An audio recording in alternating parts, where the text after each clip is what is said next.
venho-vos proclamar Cristo, aquele que carregou a nossa cruz.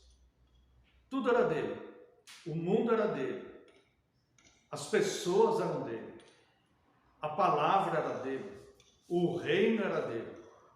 A única coisa que não pertencia a ele era a cruz, porque a cruz era nossa.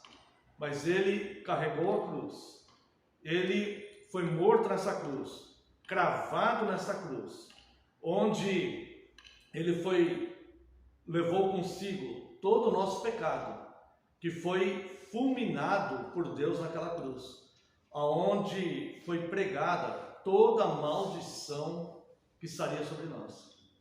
A este Cristo, justo e verdadeiro, que nos salvou com amor incondicional, a este vos proclamo agora. Quero voltar, amados irmãos, ao texto que lemos de 1 Coríntios, capítulo 1, verso 18. Certamente a palavra da cruz é loucura para os que se perdem, mas para nós que somos salvos é o poder de Deus. A palavra da cruz é loucura, e ela é loucura desde o começo. A cruz, como os irmãos sabem, ela era a pena de morte do Império Romano. Era uma pena, como eu já expliquei para os irmãos em algumas outras oportunidades, que nunca era aplicada a um cidadão romano. A cruz, a pena de morte pela cruz, ela só era aplicada aos piores criminosos, aos criminosos mais hediondos, pessoas que cometiam os crimes mais cruéis. A cruz, ela nunca era aplicada a um cidadão romano. E nem mesmo a estrangeiros que cometeram um delito mais leve.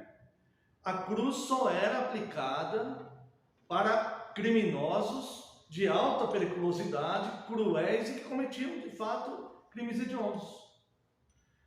A história registra que o Império Romano crucificou 200.000 pessoas. 200.000 pessoas foram condenadas à morte pela cruz. Entre eles, Cristo. Alguém que aquele governador, que tinha esse título de governador conferido pelo próprio Império Romano, que tinha poder de condenar ou absolver, disse: não vejo erro nesse homem. Ou seja, somente essas palavras já deveriam ser suficientes para evitar a cruz. Pois o próprio governador romano testificou: não vejo erro nesse homem. Mas foi necessário a substituição por Barrabás, e todos conhecemos a história. O povo exigiu a cruz.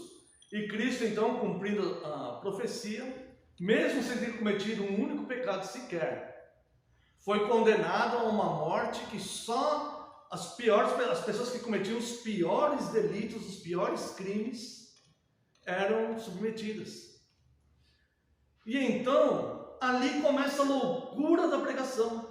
Porque aqueles que viviam naquela época sobre o Império Romano entendiam exatamente o que significava a cruz.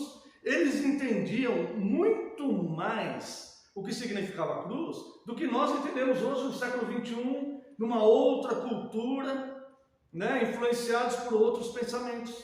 Eles sabiam exatamente que a cruz era o símbolo de morte dos piores fascínoras. Então a loucura da pregação já começa ali. Por que a cruz como símbolo do cristianismo? Nós não entendemos. Por que a cruz? A cruz é um objeto de tortura para criminosos.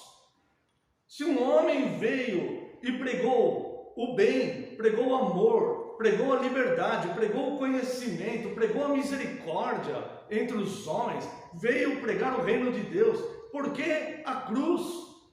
Isso é contraditório. Aos olhos humanos, para a sabedoria humana, este símbolo poderia ser a pomba, poderia ser o peixe, poderia ser o pão e o cálice da Santa Ceia, poderia ser qualquer outro elemento que Cristo usou ou ensinou na sua caminhada. Mas por que a cruz? Justamente, irmãos, o escândalo e a loucura da cruz que o mundo jamais entenderá, mas é o símbolo mais perfeito do cristianismo, porque nesta cruz acabou o crime, nesta cruz acaba o criminoso, nesta cruz acaba o delito, nesta cruz acaba o pecado.